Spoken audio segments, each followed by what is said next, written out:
안녕하십니까. 하나님의 경제 이야기 45번째 시간입니다. 오늘은 지속된 강정책이라는 제목으로 여러분과 대화를 나눠보겠습니다. 먼저 코로나 이야기입니다. 지난 주말 4일에는 신규 확진자가 대략 4만 1000명가량 발생했습니다. 최근 30일 그래프인데요. 확진자가 지금 점점 증가하고 있죠. 중국에서는 광저우 등 코로나가 계속 확산 중이라고 합니다. 중국에서는 제로 코로나 정책을 쓰고 있기 때문에 확진자가 조금이라도 있다는 것이 알려지면 부담이 돼서 그런지 은밀한 봉쇄 정책을 실시하고 있다고 합니다.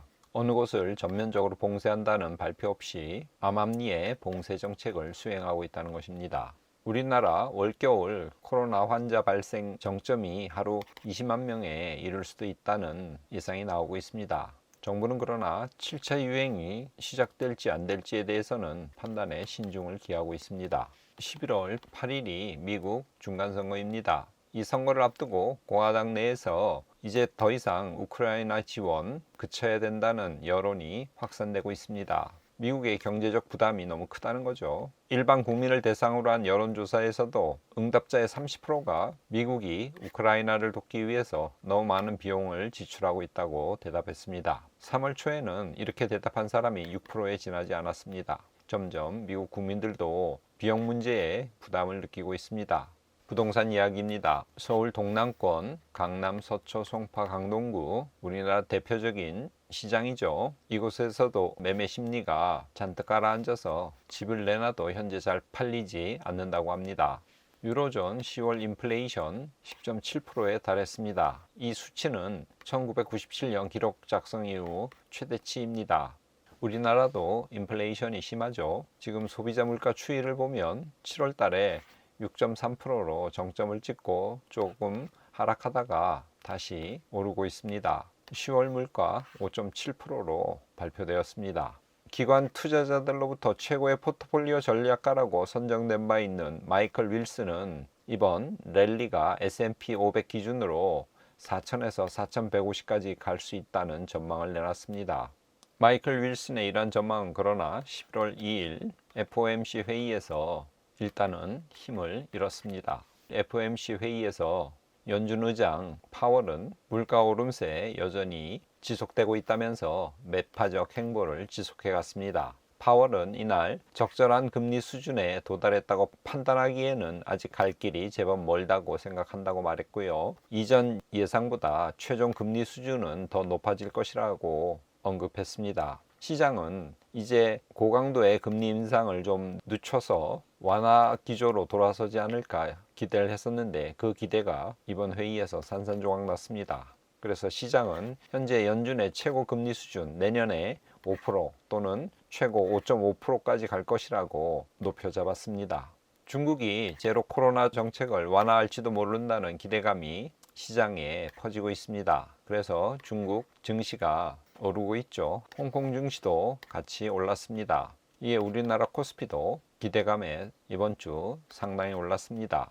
코스피 6개월 차트인데요. 9월 말 2155포인트에서 현재 지금 대략 2350포인트로 9% 정도 상승한 상태입니다. 일각에서는 반시장적인 시진핑 체제에 실망한 중국 투자가들이 자본을 빼서 한국으로 오고 있다는 제법 설득력 있는 소식도 들리고 있습니다.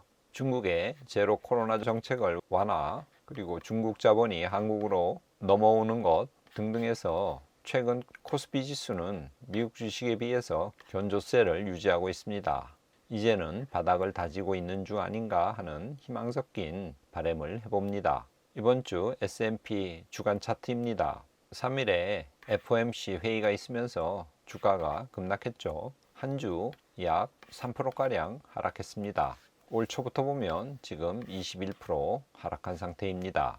나스닥 차트도 3일날 FOMC 회의가 있은 다음에 급락했죠. 특별히 금리에 영향을 많이 받는 기술주 빅테크들이 많이 떨어졌습니다. 그래서 5%가량 하락했습니다. 연초부터 보면 지금 34% 떨어진 상태입니다. 상해 종합주가지수는 제로 코로나 정책 완화 기대에 힘입어서 지난주에 많이 올랐죠. 6% 상승했습니다. 연초부터 보면 지금 15%가량 떨어진 상태입니다. 코스피 차트 아까 말씀드린 것처럼 이번 주에 제법 많이 올랐습니다. 2%가량 상승했습니다. 연초 대비로 보면 지금 21% 하락한 상태입니다. 비트코인 지난주에 꽤 많이 올랐죠. 마찬가지로 FOMC 회의 때 떨어지더니 그 뒤부터는 반등해서 4%가량 올랐습니다. 연초 대비로 보면 비트코인 55% 하락한 상태입니다.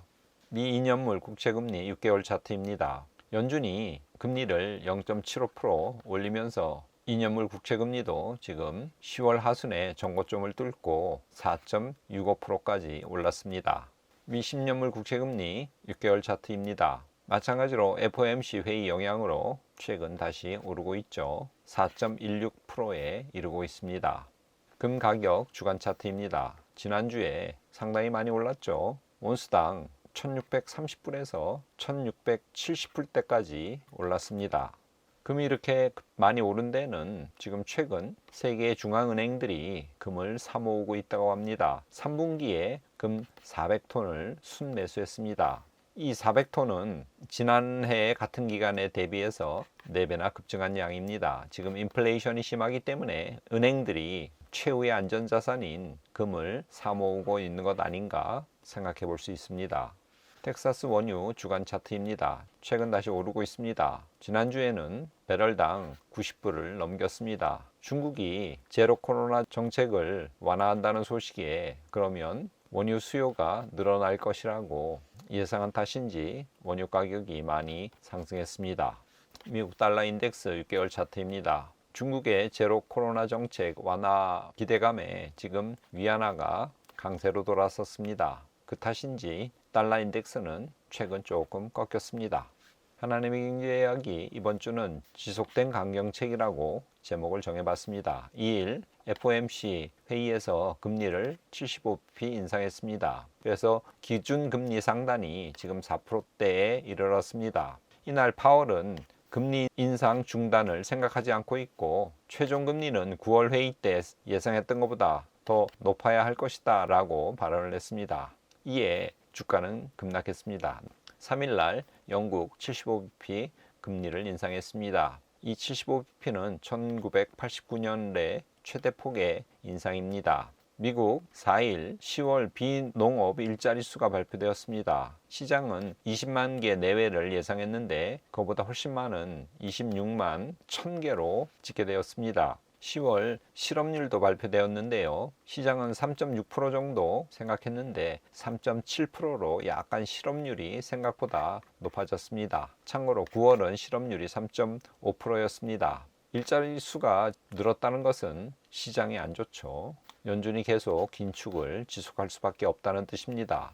그러나 실업률이 예상보다 조금 높다는 것은 시장에는 호재입니다. 연준은 약간 완화적인 정책 기조를 취할 수 있게 되기 때문입니다. 실업률 발표와 더불어 가계 설문조사 결과가 나왔는데요. 이에 따르면 고용이 급락한 것으로 확인되었습니다. 즉 일자리 수는 늘었는데 시간제 일자리만 증가했고 정식으로 고용된 일자리 수는 줄었다는 것입니다. 일자리의 퀄리티가 나빠졌다는 소식이 확인되자 미국 증시 상당히 올랐습니다.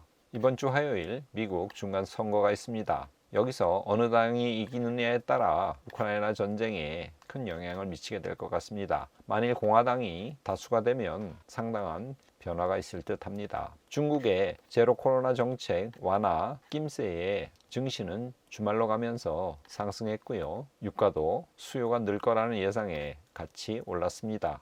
반면에 달러는 약간 떨어졌습니다. 지난주 연준의 연방공개시장위원회에서의 지속되는 강경책이 확인되면서 시장은 잠시 패닉 상태에 빠졌습니다. 그러나 주말로 가면서 다음 주에 있을 중간선거를 의식하고 그리고 중국의 제로 코로나 완화 정책에 힘입어서 시장은 조금 반등한 상황입니다. 이번 주는 전도서 5장 9절에서 10절 말씀을 가져왔습니다. 제가 읽어보겠습니다.